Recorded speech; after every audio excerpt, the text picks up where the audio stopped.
설계 제목은 복음의 진리를 위하여 외치는 반대입니다.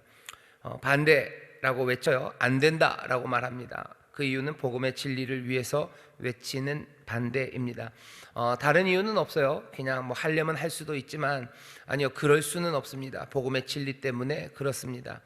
그게 오늘 바울이 2장 1절부터 5절까지 해서 갈라디아 교회에게 또 오늘 우리에게 전하는 메시지입니다.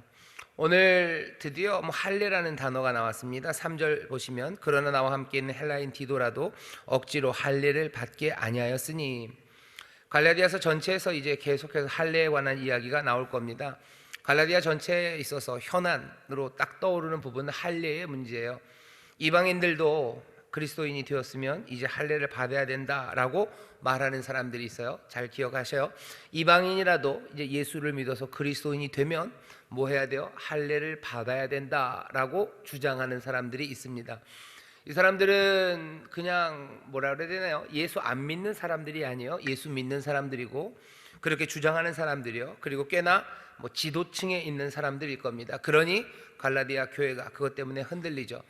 뭔가 복음을 잘 안다고 생각했던 사람들, 그리고 아마도 예루살렘에 있었던 사도들과 직접 간접으로 연관이 있는 사람들, 어떻게 보면 복음의 정통이라고 얘기하는 사람들이 갈라디아에 와서, 갈라디아라는 이방 지역에 와서요, 이방인들로 대부분 이루어져 있는 그 교회에 이제 너희들도 그리스도인이 되었으니 유대인의 따라가야 되는 그 정체성 그대로 할례를 받아야 된다고, 사람들을 꼭 힘들게 하려고 그렇게 주장한 건 아닐 겁니다.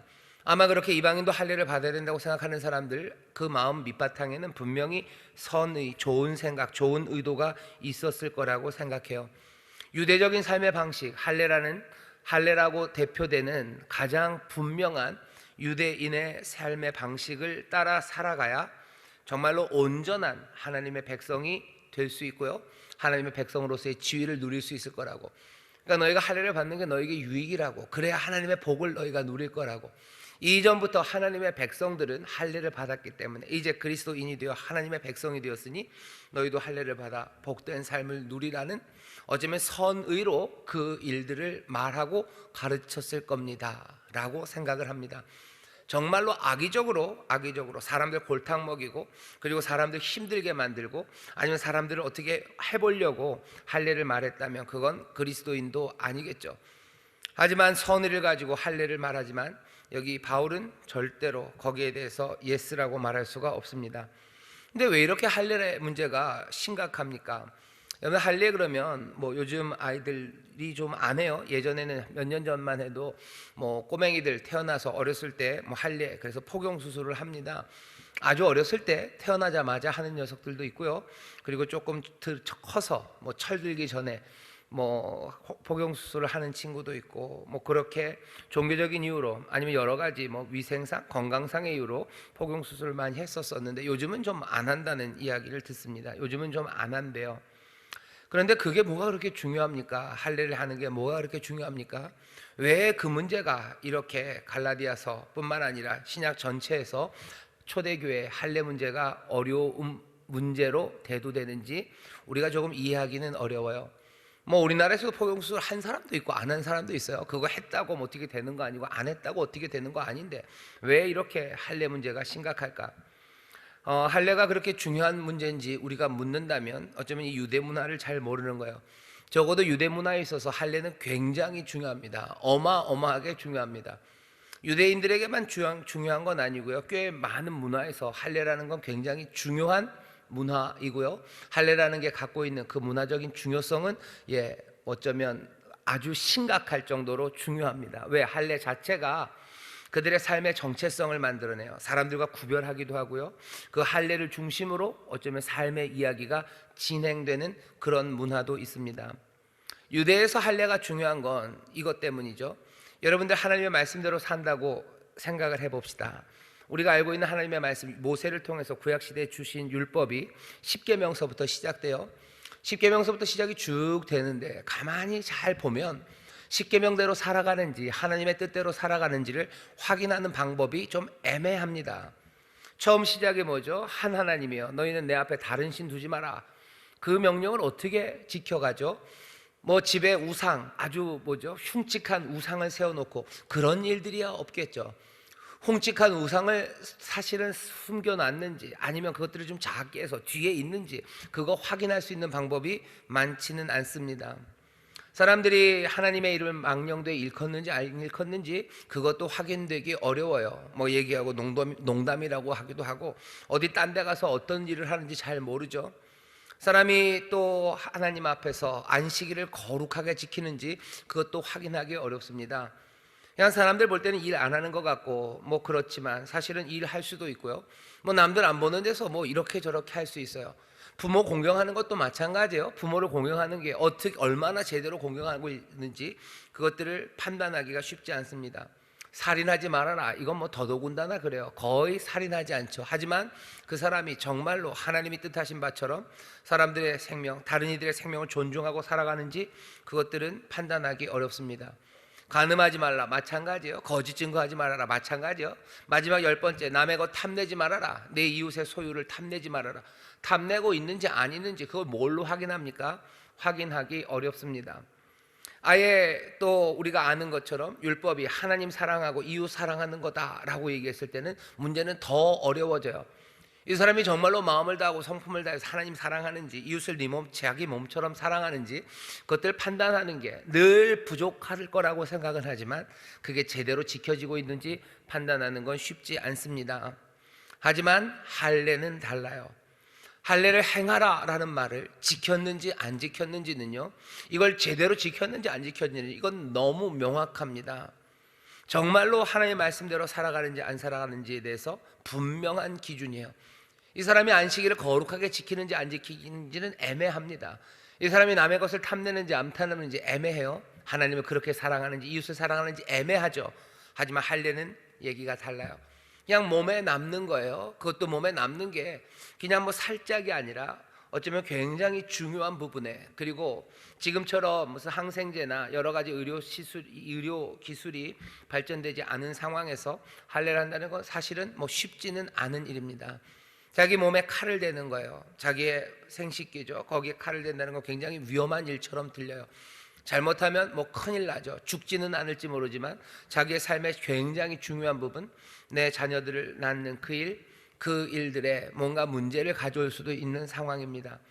그러니 할례를 행한다는 건요, 그 위험을 감수하는 거예요. 하나님 앞에 내가 누군지, 내가 하나님의 말씀대로 살고 있다는 걸 분명히 보여주는 표식이 할례입니다. 그러니 유대인들에게 있어서 할례는 굉장히 중요해요. 내가 유대인이라는 표식이고요, 내가 하나님의 말씀대로 살고 있다는 게 분명한 증거예요. 할례도 하지 않으면서 하나님의 말씀대로 살아가고 할례도 하지 않으면서 하나님의 백성이라고 주장하는 건 그건 어불성설입니다. 그러니 모든 하나님의 백성은 할례를 해야 돼요. 할례를 하지 않고 하나님의 백성이라고 주장할 수 없어요. 그러니 할례를 한다는 건 하나님의 백성이 된다는 의미고요, 하나님의 백성이 된다는 건 하나님의 보호하심과 하나님의 복주심 안에 들어온다는 이야기죠. 그러니 할례는 정체성을 말하고요, 그리고 또 할례는 복의 어쩌면 시작입니다. 내 삶이 복되게 가는 것의 시작이에요. 그러니 아까 말씀드린 것처럼 여기 유대인 크리스찬들이 이방인 크리스찬들에게 할례를 하라고 한 것은 그냥 나도 했으니 너도 해라 정도는 아닙니다. 이제 너희가 정말로 하나님의 백성이 되었다는 분명한 표식이고, 그리고 너희가 이제 정말로 하나님의 교회, 하나님의 회중 안에 들어왔으니 하나님의 보호하심과 복을 누리게 될 거라고 지금 이 이방인들을 선의로 할례로 초청하는 그런 의미입니다. 근데 바울은 그게 안 된다고 얘기하는 거야. 아니다, 그거 아니다, 그럴 수 없다라고 얘기하죠. 자, 할례가 뭔지 앞으로도 계속해서 할례 이야기는 갈라디아서에 나올 겁니다. 오늘 2장 1절부터 5절까지 바울이 무슨 이야기를 하는지 이제 들어보시죠. 14년 후에, 이 14년 후가 언젠지는 분명하지는 않습니다. 다메섹에서 예수님을 만난 지 14년 후인지 아니면 처음으로 예루살렘에 방문했던 적이 있었죠. 지난번에 1장 18절입니다. 그 후 3년 만에 내가 게바를 신방하려고 예루살렘에 올라가서, 그래서 예루살렘에 한번 간 후에 이제 다시 14년 후에 간 건지 아니면 또 무슨 길리기아 지방으로 간지 순서대로 내가 길리기아로 갔다 그러죠. 길리기아로 갔다라는 게 21절. 그 후에 내가 수리아와 길리기아 지방에 이르렀으나, 그래서 수리아와 길리기아에 간지 14년인지 그건 명확하지 않습니다. 명확하지 않고 사실은 뭐 꼭 알아야 될 필요도 없어요. 중요한 건 시간이 어느 정도 꽤 긴 시간이 지난 후, 이 긴 시간을 바울이 그냥 놀고 있었던 것은 아닙니다. 이 긴 시간 동안 바울은 복음을 증거했죠. 그것도 이방인들에게 복음을 증거합니다. 처음 사도행전서부터 그래요. 하나님께서 다메섹 그 길가에서 사울을 이었던 이 바울을 부르시고서요, 그때부터 하나님의 사람 아나니아를 통해서 분명하게 사울의 운명을 얘기해요. 내가 이방인에게 복음을 전하려고 이 사람 택했어요. 그리고 아나니아는 그것을 사울에게 알립니다. 사울은 처음 부르심 때부터요, 자기가 해야 할 일이 무엇인지 분명하게 알았던 사람이에요. 나는 이방인에게 복음 전할 사람이에요. 우리가 지난번에 고린도 전후서를 읽으면서도 계속해서 몇 번을 이야기했지만, 바울은 뭐 유대인들에게 복음 전하는 것에 뭐 나는 유대인들에게 절대 안 한다, 아니, 그거는 아니에요. 가는 곳마다 회당에서 복음을 증거합니다. 왜냐하면 거기가 말씀을 증거하기 시작하기에는 참 좋아요. 왜냐하면 거기 유대인들이 모여있고 거기서 하나님 말씀, 구약 이야기하면 돼요. 구약 이야기하다가 신약으로 넘어오면서 예수님 이야기에서 말씀을 전하고 복음을 증거하다 보면 유대인들 중에서 믿는 사람들이 나옵니다. 그러다 보면 어떤 때는 뭐 회당장, 그 회당의 장인, 뭐 소스데네 같은 사람이 믿으러 나오기도 하고, 어떤 때는 그 회당에 있는 유대인들이 바울의 전도 내지는 바울의 가르침을 따라서 그리스도인들이 되죠. 그것 때문에 사실은 회당마다, 유대인 회당마다요, 바울이 오는 게 굉장히 위험합니다. 얘만 왔다가는 뭐가 회당 안에 분란이 일어나요. 어느샌가 세계 곳곳에 흩어져 있는 회당마다 통문이 돌았겠죠. 다소 사람 바울이라는 녀석이 있는데, 예전에는 우리 편이라 예수 믿는 사람 잡으러 다녔던 그 녀석인데, 이제는 회당마다 돌아다니면서 슬슬 무슨 구약 얘기하고 하나님 말씀 가르치는 것처럼 랍비 인양 하다가 결국은 예수 이야기하고, 사람들 그 예수를 믿는, 어쩌면 그 이단 종교입니다. 유대인이 봤을 때는 그 이단 종교로 사람들을 끌어가요. 그러니 회당마다 바울을 향한 뭐 경고가 아마 나와 붙었을 겁니다. 거기 뭐 원티드, 그래서 바울 얼굴이 딱딱 붙었겠죠. 우리 신천지 못 들어온다 붙이듯이 바울 못 들어온다 막 이런 게 붙었을 거예요. 하지만 바울은 뭐 그래도 갑니다.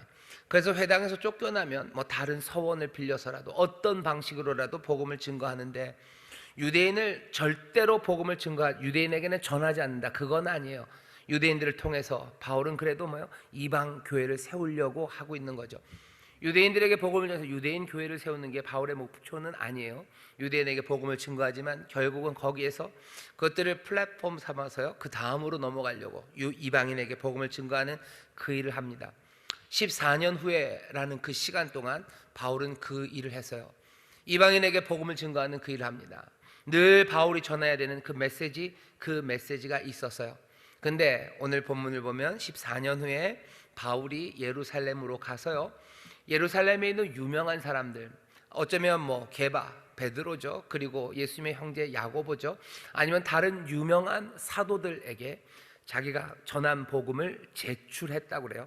나는 이런 복음을 전하고 있어요 라고 그 사람들에게 얘기를 했어요. 이건 사사로이 한 건 아니라 공적으로 한 건 아닙니다. 저에게 제출하되 유명한 자들에게 사사로이 했어요. 이건 뭐 공식적으로 내가 이것을 판명받아서 내가 전하는 복음이 뭐 KS 인증처럼 사도의 인증을 받으려고 하는 것은 아니에요. 하지만 그래도 사사로이라도 내가 전하는 이 복음이 사도들이 그리스도께, 예수께 받은 복음과 다르지 않다는 걸 같이 이야기하고 싶은 거죠. 그것들 서로 확인하면서, 그러니 예루살렘에 있는 그 유명한 사도들의 권위는 인정하면서도 내가 전하는 이 복음이 잘못된 것이 아니라는 걸 그래도 조금은 확인하려고 해요. 공적은 아닙니다. 사사로이 그 일을 합니다. 예루살렘의 사도들의 권위를 인정해요. 그렇다고 해서 내가 이들의 공적인 권위를 내가 꼭 인정받아야 전할 수 있는 이 사람들 밑에 있는 것은 아니에요. 분명히 나도 하나님으로부터 예수 그리스도의 계시를 받은 사람이죠. 그래도 사도들과 내가 척질 일은 없어요. 내가 전하는 복음이 이들의 복음과 다르지 않다는 게 사사로이라도 확인된다면 내가 이제껏 달려온 것, 내가 이제껏 수고한 것, 그리고 내가 복음을 전해서 들었던 그 이방인들이 적어도 그 사람들에게 유익이죠. 그 사람들이 스스로 마음에 안심이 되어 내가 바울로부터 받은 복음이, 내가 배운 그 가르침이 예수님에게 배운 사도들, 그 사도들의 가르친 내용들, 복음과 다르지 않구나라는 것을 생각하며 아마 바울을 통해서 믿게 된 이방인들이 그 믿음을 더 단단하게, 어쩌면 여러 가지 유혹이나 아니면 바울의 복음이 이상하다라는 그 거짓에 흔들리지 않고 그 수고의 열매가 그대로 흔들리지 않고 있을 거라고 바울이 생각한 거예요. 그래서 간 겁니다. 내가 전하는 복음이 잘못된 거 아닐까 의심이 나서 간 것도 아니에요. 아니면 내가 공적으로 딱 인증을 받아서 KS 인증받듯이 딱 인증받아서 내가 어디 가서 이제 막 해야 되겠다, 그런 거 아닙니다. 이미 내가 전한 복음들, 그리고 그 전한 복음을 받은 사람들, 그 사람들을 위해서 바울이 이 예루살렘에서 유명한 사람들에게 자기의 전한 복음을 사사로이 제출한 것 같습니다. 다시 읽어볼게요. 1절 2절입니다 14년 후에 내가 바나바와 함께 디도를 데리고 다시 예루살렘에 올라갔노니 계시를 인하여 올라가 내가 이방 가운데서 전파하는 복음을 저희에게 제출하되 유명한 자들에게 사사로이 한 것은 내가 다름질하는 것이나 다름질한 것이 내가 다름질하는 것이나 다름질한 것이 헛되지 않게 하려 함이라. 내가 하는 수고, 그리고 내가 다름질한 것, 내 수고의 열매로 맺어진 것, 그것들이 헛되게 그냥 쓰러지지 않게 하려고 내가 갔답니다. 바울은 여기서 예루살렘에 간 일이요, 누가 불러서 내가 간 거 아니고, 여기 보면 계시를 인하여 올라갔다고 그랬어요. 이 얘기를 일부러 써놓는 겁니다. 예루살렘 사도들이 나를 부른 거 아니다. 예루살렘 사도들이 바울 너 와봐, 그래서 내가 간 거 아니에요. 예루살렘 사도들이 너 와봐 그랬을 때 바울이 간다면 그건 뭐죠? 바울이 예루살렘의 사도들에게 종속적이라는 거예요. 부르면 가야 되는 사람, 그 사람은 종속적이죠. 거꾸로는 아닙니다. 누가 더 높은 사람이 있고 낮은 사람이 있어. 낮은 사람이 높은 사람 부른다고 해서 높은 사람이 가는 거 아니에요. 하지만 높은 사람이 낮은 사람 부르면 낮은 사람은 가야 합니다. 바울이 얘기하는 거예요. 예루살렘 사람들이, 거기 있는 사도들이 나 불러서 간 거 아니에요. 그들이 불러서 간 거 아니에요. 왜 갔어요? 계시를 인하여 갔어요. 어떤 계시인지는 분명하지 않습니다. 하지만 바울이 얘기하는 거는 예루살렘이 불러서 간 거 아니고 하나님이 나에게 가라고 하셔서 어떤 방식으로든지 계시가 나에게 임하시고 나에게 말씀하셔서 내가 예루살렘으로 간 거예요. 이 얘기는 그들이 불러서 간 것도 아니고 내가 자발적으로 간 거 아니에요. 내가 인정받고 싶어서 간 거 아닙니다. 내가 정치적인 목적으로 간 거 아니에요. 내 지위를 강화시키고 내 지위를 확인받으려고 내가 그것에 간절해서 내가 예루살렘만 바라보고 언제 호시탐탐 나를 부르실까, 부르면 당장 달려갈 텐데 안 부르니 내가라도 가야 되겠다. 아니, 그거 아니죠. 바울은 얘기하는 거예요. 계시 때문에 간 거예요. 내가 거기 꼭 가야 될 필요 없어요. 왜? 나도 하나님으로부터 예수 그리스도의 계시를 직접 받았고요, 그 예수 그리스도 받은 계시가 나로부터 나타나고 있어요. 그래서 하나님 앞에 영광 올려드리고 있어요. 내가 가르치는 복음에 대해서 내가 꿀릴 것 없고 내가 이게 잘못됐다고 난 전혀 생각하지 않아요. 그런데도 불구하고 내가 예루살렘에 가서 거기에 있는 유명한 사도들에게 내가 전한, 이방인에게 전한 복음을 제출한 건 계시 때문에 간 거고, 그들에게 사사로이 그 일을 한 것은 내가 다름질하는 것, 그리고 내가 다름질한 것, 내 모든 수고와 그리고 내가 해서 열매 맺어진 그 이방인 성도들이 그냥 헛되이 쓰러지지 않도록, 그들의 믿음이 그냥 무너지지 않도록 그 일을 위해서 내가 간 거다라고 말하는 겁니다. 왜 바울이 이 이야기를 구태합니까? 두 가지 목적이죠. 하나는 바울이 전한 복음이 예루살렘에 있는 유명한 사도들의 복음과 다르지 않다는 거 얘기하고 싶은 거예요. 왜? 예루살렘은 여기고 갈라디아는 이쪽에 있습니다. 갈라디아 이방 교회는 어쩔 수 없어요. 예루살렘을 바라보고 있죠. 뭔가 여기가 정통이에요. 그러면서 갈라디아에 온 어떤 선생들이 바울이 가르친 게 가짜라고 자꾸 흔드는 거죠. 바울은 너무 복음을, 그리고 예수 그리스도의 메시지를 어쩌면 너무 가볍게 말하고 있다는 거예요. 할례도 안 하면서 어떻게 믿음이 됐냐, 너무 쉽게 믿는 거 가르치는 거 아니냐, 예수님의 복음, 은혜? 아니 그건 너무 소위 말하는 값싼 복음이라는 거야. 너무 은혜가 값싸다. 적어도 할례 정도는 해줘야 돼요.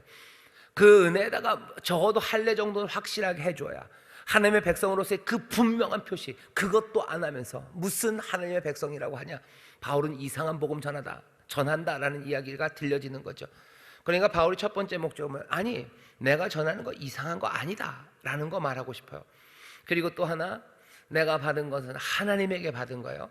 예루살렘에 있는 사람에게 내가 꿀릴 거 하나도 없다, 그 얘기 하고 싶은 거죠. 예루살렘을 존중합니다. 하지만 거기에 내가 꿀릴 건 없어요. 내가 하나님부터 받았고 내 복음은 이 사람들에게서 다시 한번 확인됐고, 그러니 갈라디아 사람들 뭘 들어야 돼요? 내 말 들어야 돼요. 어떤 사람들이 와서 하는 말, 그 말에 흔들리지 말래요. 혹시 게바가 와서 뭐라고 그런다면 모르겠습니다. 하지만 그것도 게바가 와서 다른 말 한다면 그건 저주를 받을 거예요. 천사라도 와서 하면 저주를 받을, 아니 나라도 내가 나중에 딴소리 하면 내가 저주를 받을 거라고 바울이 분명히 강조하고 또 강조하는 것은, 바울이 생각했을 때 이 할례의 문제 아니면 은혜에다가 뭘 덧붙여야 구원을 얻는다는 그 가르침이 너무나도 심각한 복음의 진리를 깨뜨리는 일이기 때문에 그렇습니다. 우리도 이 말씀을 읽으면서요, 구원의 길에 대해서 다시 한번 생각하셔야 돼요. 은혜, 바울은 계속 은혜를 얘기해요. 그러면 우리도 그렇게 생각할 수 있죠. 바울은 너무 값싸게 얘기한다. 요즘도 우리 값싼 은혜라는 말로, 값싼 은혜라는 말로 어떻게 보면 뭔가 헌신이 없는 신앙에 대해서 비난하고요, 헌신이 없는 믿음에 대해서 그 가치가 별것, 그러면 안 된다고 얘기할 때 쓰는 말이 값싼 은혜예요. 갈라디아에서는 바울을 향해서 값싼 은혜라고 합니다. 그거 너무 값싸다. 복음이 그렇게 쉽냐? 하나님 말씀대로 사는 게 그렇게 쉬운 거냐? 바울은 얘기해요. 은혜대로 사는 게 절대 쉽지 않아요.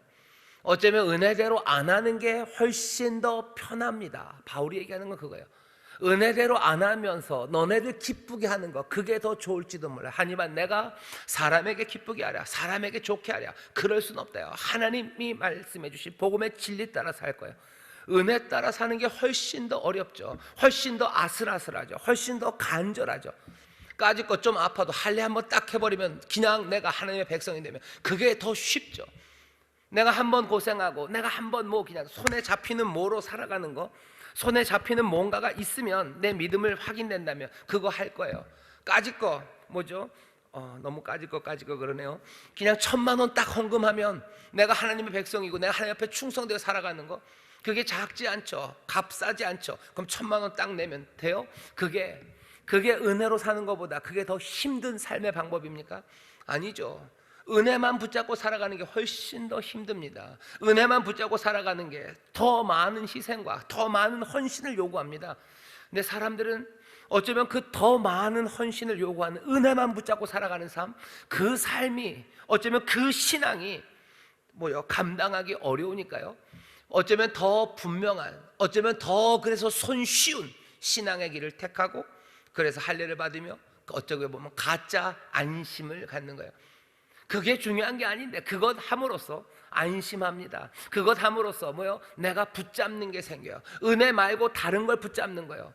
그러니 믿음으로 살아가야 되는데, 은혜를 붙잡는 믿음으로 살아가야 되는데, 할례를 붙잡고 살아가는 거예요. 내가 하나님 앞에 드린 1,000,000원을 붙잡고 살아가는 거예요. 내가 하나님 앞에 했던 10년의 수고를 붙잡고 살아가는 거예요. 내가 받은 재직이라는 이름, 아니면 목사라는 그 이름, 그거 붙잡고 살아가는 거예요. 그 이름 붙잡고 살아갑니다. 바울은 그거 다 버려야 된다는 거예요. 다 버려라. 할례라고 대표되는 뭔가 유대인의 삶의 방식, 그게 우리를 의롭게 하고 우리를 구원에 이르게 하는 거 아니다는 거죠. 은혜를 인하여 믿음으로 말미암아 구원 얻는 거다. 이 길이 훨씬 더 어렵다는 거 바울이 알아요. 그러니 지금 이 갈라디아 교회 사람들에게 지금 할례라는 어려운 길 택하지 말고 이 쉬운 길 가라고 지금 바울이 가르치는 게 아닙니다. 오히려 그 길이 더 쉽지 않냐는 거죠. 더 쉽지 않냐? 왜? 유대인으로 살았기 때문에 바울은 압니다. 할례 어렵고 힘들죠. 아프죠. 하지만 할례를 받고서도 얼마든지 은혜와 상관없이 살아가는 것, 그것을 본 사람이 바울입니다. 자, 바울이 그래서 1절 2절을 얘기해요. 그 다음에 오늘 본문 우리 말씀의 제목과 관련되어 있습니다. 그러나 나와 함께 있는 헬라인 디도라도 억지로 할례를 받게 아니하였으니, 여기는 좀 애매해요. 두 가지입니다. 하나는 디도에게 할례를 받지 않게 한 사람은요, 바울이에요. 당연히 바울이에요. 그리고 또 하나는 조금 애매하지만 아마도 예루살렘에 있는 유명한 사도들도요, 여기 있는 이 디도에게 할례를 받게 아니했을 겁니다. 디도 할례 받지 않아도 된다라고 얘기했을 거예요. 누가? 예루살렘의 사도들이에요. 원래 유대인들은 할례 받지 않는 사람들과 함께 먹지 않습니다. 이방인들과 먹지 않아요. 할례 받아야 같이 먹어요. 할례 받아야 한 가족이 돼요. 할례 받아야 함께 테이블에 앉을 수 있습니다. 헬라 사람 디도예요. 디도는 헬라 사람입니다. 당연히 할례가 없죠. 근데 이 디도를 누가? 예루살렘에 있는 그 유명한 사도들이 받아들였어요. 함께 합니다. 그 얘기는 뭐예요? 디도 할례 안 받아도 괜찮다라고 받아준 거예요. 억지로 할례를 받게 하지 않았어요. 어쩌면 디도가 내가 할례 받고 싶어요 라고 말했으면 바울이 나중에 갈라디아서 뒤쪽에 가면 이 얘기를 좀 할 겁니다. 할례를 받아도 되는, 그러니까 할례를 받으면 안 되는 건지 아니면 안 받아도 되는 건지 그 뉘앙스가 좀 달라요. 갈라디아서는 할례를 받으면 안 된다고 가르치는 게 그 액면은 그렇습니다. 바울은 다른 곳에서는 할례를 안 받아도 된다. 그리고 사실은 그러니 받아도 된다. 거기에 대해서 열려 있어요. 예를 들면 사도행전 16장 3절인가요? 사도행전 16장 3절에 보면 바울이요 디모데를 할례를 받게 합니다. 디모데는 하프예요. 뭐냐면은 아버지가 헬라인입니다. 그러니 반은 헬라인이고 반은 유대인이죠. 이 디모데가 할례가 당연히 처음엔 없었어요. 근데 나중에 바울이 할례를 받게 해요. 왜냐하면 이 디모데가 회당에서 가르치기 위해서는, 회당에 들어가려면 할례 받지 않은 사람은 못 들어갑니다. 그러니 바울이 디모데에게 할례를 받게 해요. 그리고 당연히 디모데도 기쁘게 할례를 받아요. 복음을 증거하기 위해서 내가 회당에 가야 되는데 그러려면 할례를 받아야 된다면 얼마든지 디모데가 할례를 받죠. 근데 여기 디도는 받지 않아요. 왜? 여기 한마디 말이 더 들어가 있습니다. 그러나 나와 함께 있는 헬라인 디도라도 억지로 할례를 받게 아니하였으니 라는 말이에요. 강요입니다. 바울이 어쩌면 격분하고 반대하는, 어쩌면 제일 분명한 것은요, 이방인의 할례가 불필요해요. 안 받아도 됩니다. 불필요하면, 불필요하다는 건 늘 그래요. 해도 되고 안 해도 되죠. 꼭 필요한 일만 하고 사는 건 아닙니다. 불필요한 일도 하려면 할 수 있어요. 그런데 억지로라고 하면 그건 얘기가 달라집니다. 디도를 억지로 할례 받게 할 수는 없어요. 누군가가 디도에게 억지로 할례를 받게 하려고 한다면 바울은 분명히 반대를 외칠 겁니다. 그건 안 돼요. 절대 안 돼요. 어쩌면 약간 간접적이고 암묵적인 방식으로라도 할례를 강요한다면 바울은 거기에 대해서 노라고 대답할 겁니다. 나중에 2장 뒤에 가면 바울이 게바와 약간 부딪히는 데가 있어요. 왜 부딪혀요? 게바가 약간 암묵적인 방식으로 할례를 강요하는 거예요. 뭐랑 비슷하면 요즘 백신 패스랑 비슷합니다. 여러분들 백신 패스가 백신을 맞으라고 강요하지는 않아요. 하지만 백신을 안 맞으면 애들이 학원을 못 가요. 이렇게 되면 어떻게 되는 거죠? 암묵적인 방식으로 백신을 강요하는 건 맞습니다. 정부는 절대 아니라고 그러는데 그건 눈 가리고 아웅이에요. 그냥 백신 맞으라고 하는 거죠. 정부나 아니면 총리도 약간 좀 방향을 그래서 바꾸신 것 같아요. 맞으라고 하는 건 맞아요. 근데 그게 다른 이유가 아니라 청소년들을 지키기 위해서, 너희들을 사랑하기 때문에. 여기 지금 할례 얘기랑 똑같습니다. 할례를 하는 거 왜 그런 거예요? 너희들 복 받게 하려고. 그러면서 어떻게 해요? 암묵적으로 아니면 아주 노골적으로 강요해요. 바울이 하는 말은 그 강요는 절대 안 된다요. 강요하면 안 된다. 여기 직접 진짜로 디도를 잡아다가 할례하는 거 그거 안 돼요. 그리고 나중에 간접적인 방식은 뭐예요? 게바가 그 할례 안 받은 사람이랑 밥을 먹다가요, 사람들이 오니까 쓱 빠집니다. 그 얘기는 뭐야? 게바와 밥을 먹기 위해서는 할례하고 와야 돼요. 할례하지 않으면 게바와 밥을 먹을 수 없어요. 백신 맞지 않으면 학원에 갈 수 없어요. 그 얘기는 백신을 강요하는 거죠. 바울이 지금 이야기하는 억지로, 디도라도 억지로 할례를 받게 한 수도 있는데 그렇게 하지 않았어요. 나도 그거 안 된다고 얘기했고 거기 있는 예루살렘에 있는 유명한 사도들, 그 사람들도 안 된다고, 그렇게 할 일이 아니라고 인정해 주었다는 겁니다. 디도 억지로 할례하지 않았어요. 억지로 할례하지 않았습니다. 왜 이 일이 중요합니까? 4절입니다. 이는 가만히 들어온 거짓 형제 까닭이라. 거짓 형제들이 있어요. 형제도 아닌 것들이에요. 이 거짓 형제들은 저희가 가만히 들어온 것은 왜 왔어요? 그리스도 예수 안에서 우리의 가진 자유를 엿보고 우리를 종으로 삼고자 합니다. 우리가 가진 자유를 쓱 보면요, 저렇게 자유하면 안 돼요. 이들은 뭐예요? 종이 되어야 돼요. 이게 무슨 말입니까? 종을 삼는다는 얘기는요, 수치를 준다는 거예요. 수치입니다. 종이 되게 해요. 수치를 가져다 줘요. 우리가 누구죠? 디도와 함께한 어쩌면 이방인 교회, 이방인 성도들일 겁니다. 여기서 디도는 지금 이방인 성도들의 어떤 표상이에요. 이방인이 할례를 억지로 받게 한다는 것은 적어도 유대인보다 이 이방인들이 낫다는 거죠.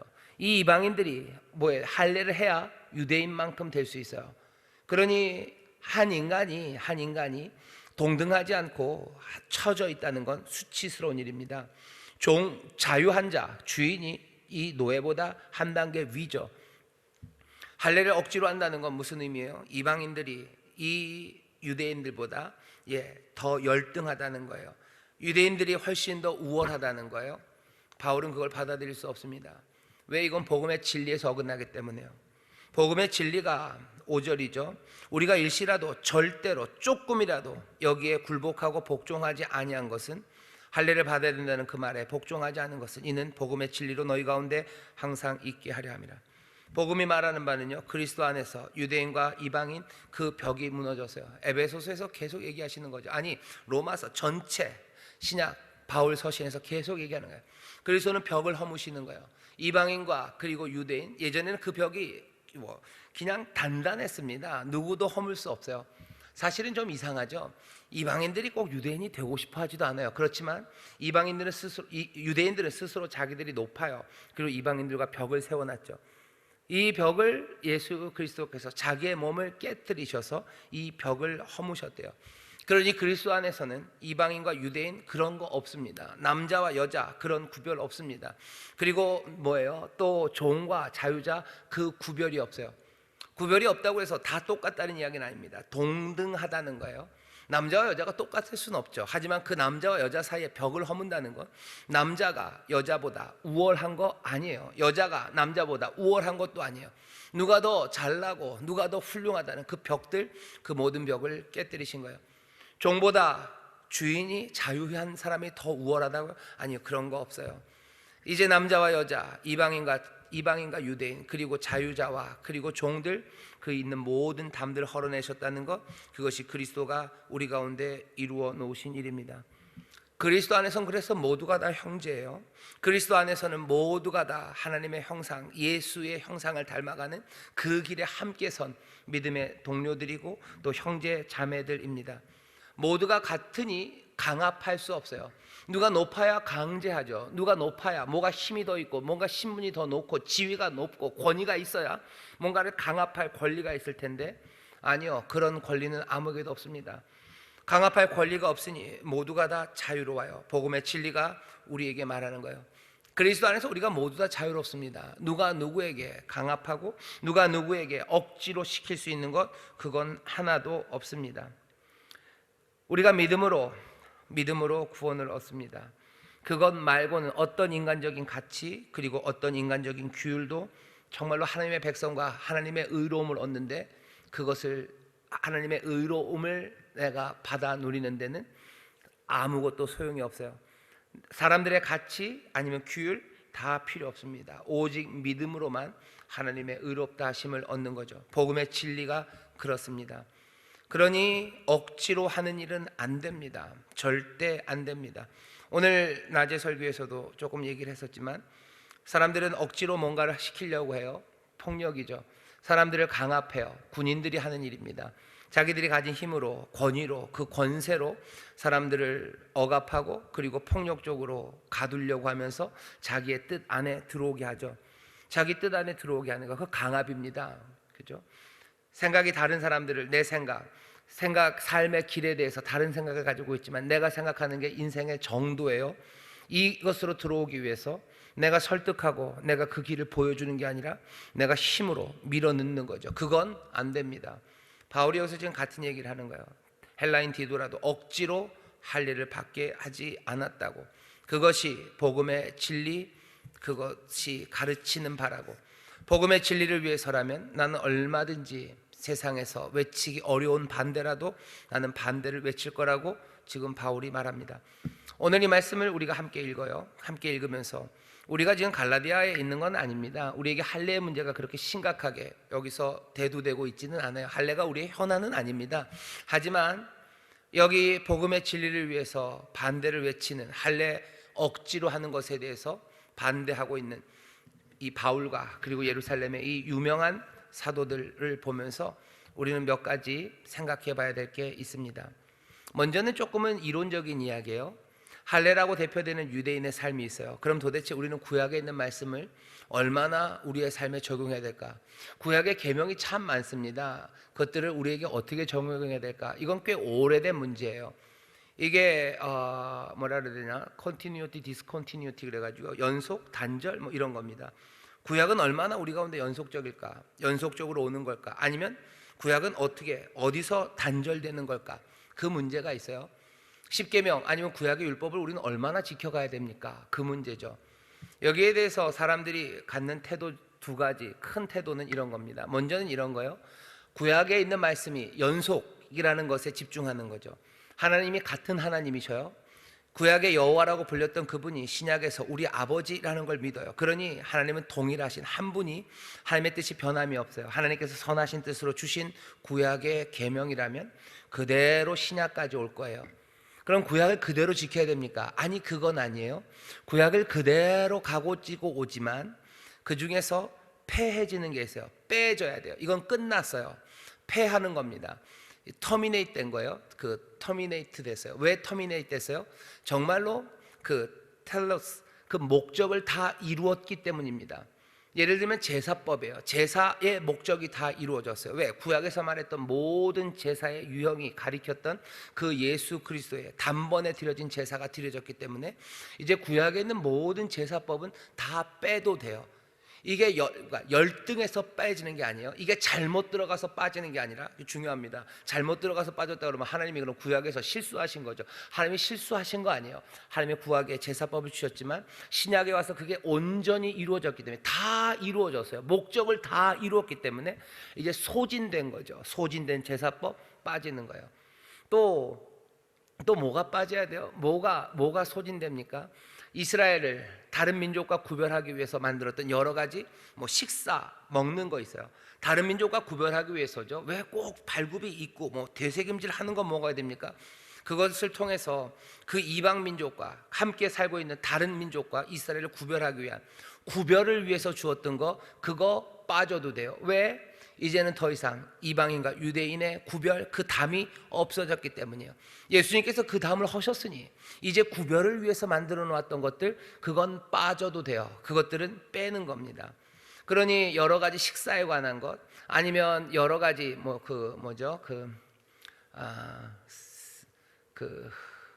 영어로 하면 civil law 그래가지고요, 그냥 시민법입니다. 이스라엘이 지켰던 특별한 법들이 있어요. 무슨 땅에 관한 법들, 그리고 빚에 관한 여러 가지 법들이 있어요. 그런 법들도 빼도 돼요. 그러니 이제껏 쭉 오다가 이루어진 것들만 뺍니다. 그리고 나머지 것이 있으면 그건 그대로 지켜야 된다는 생각이에요. 그렇게 되면 아무래도요, 구약에 있는 게 꽤 많이 남습니다. 그게 한 가지 태도예요. 또 한 태도는 그 단절과 관련돼서 단절을 그 바닥에다 먼저 깔아놓는 거죠. 이렇게 하는 겁니다. 뭐냐면 구약에 있는 모든 것들은요, 예수 그리스도가 오심으로 이제 새롭게 됐어요. 그러니 이전 것은 다 지나갔습니다. 그럼 이전 것 다 버립니까? 예, 이전 것 다 버립니다. 그러면 남는 게 아무것도 없습니까? 아니요, 그렇지 않아요. 새로 주시는 명령 중에서, 새로 주시는 명령들을 잘 보면요, 구약에 있는 꽤나 많은 것을 예수님이 새로 가르치십니다. 먼저 사랑하라는 그 말씀이에요. 하나님 사랑하고 이웃 사랑하라는 거예요.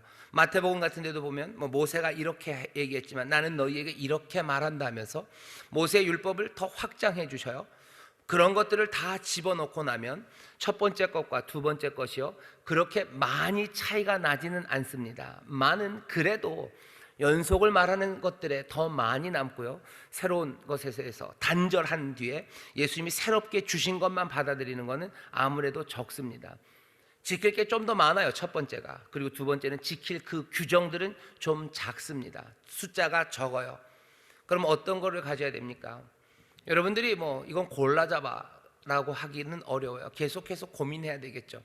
하지만 저는 여러분들에게 그냥 제안, 목회적 제안이죠, 이렇게 해주셨으면 좋겠어요.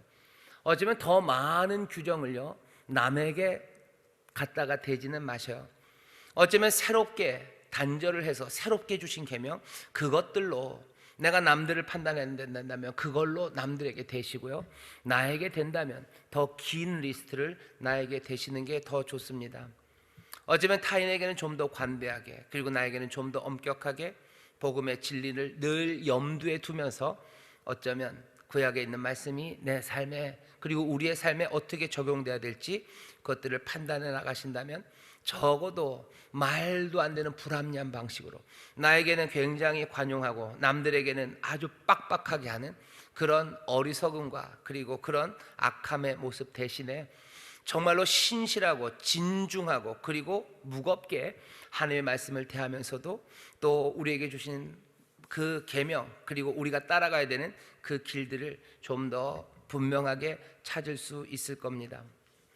할례를 통해서 우리로 하여금 다시 한번 고민하게 하는 것들 중에 하나예요. 유대인, 결국은 구약의 하나님의 말씀을 우리는 얼마나 지켜가야 될지에 대해서 고민하셔야 되고요, 더 중요한 건 억지로라는 말입니다. 강요하는 거, 그건 굉장히 위험합니다. 우리에게 주신 자유를 빼앗기면 안 돼요. 하나님 우리에게 자유를 주셨어요. 문화적인 자유를 주셨어요.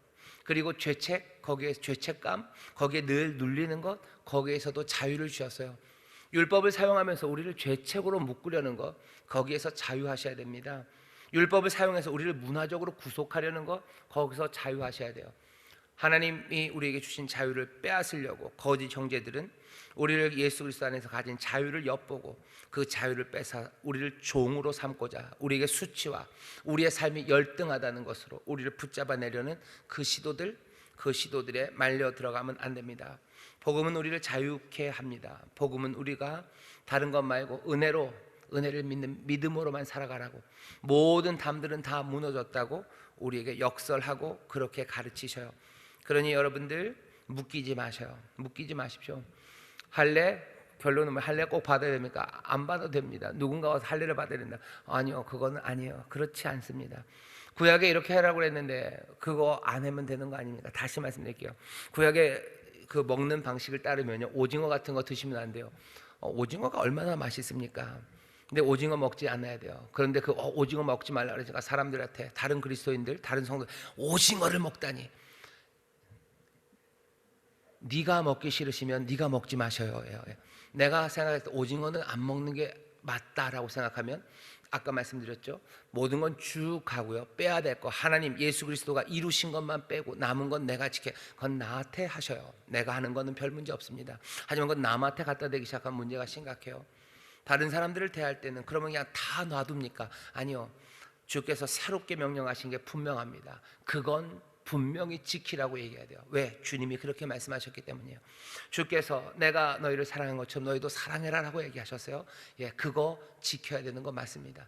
주님처럼 사랑하라고, 그렇게 안 할 때는 그렇게 하는 거 아니라고 말해 줘야 됩니다. 하지만 오징어 먹는 걸로, 오징어를 먹으면 안 된다고 그거 강요하는 거, 그건 아닙니다. 제가 분명히 말씀드릴 수 있습니다. 하나님께서 우리에게 주신 복음의 진리가 있어요. 자유를 누리셔요. 그리고 믿음으로 은혜를 따라 살아가셔요.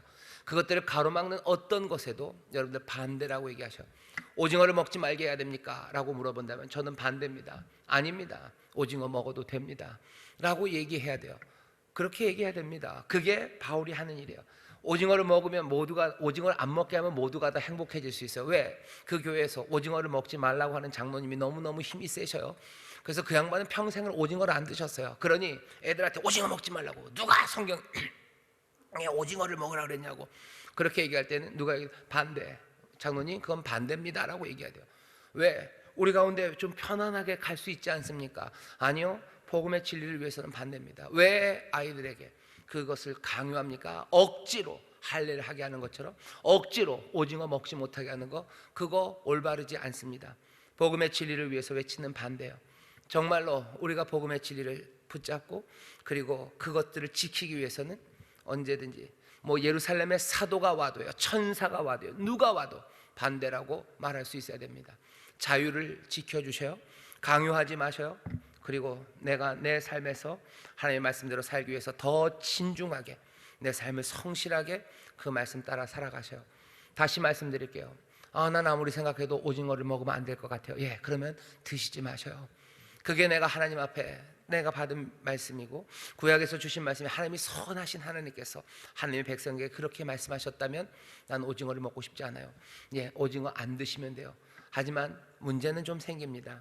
오징어를 먹으면 안 된다고 말하기 시작하는 거, 내가 안 먹으면서 그렇게 말하기 시작하는 거, 그게 문제가 됩니다. 그거는 그래도 그 문제는 그렇게 심각한 문제는 아니라고 저는 생각합니다. 그렇게 말하실 수 있어요.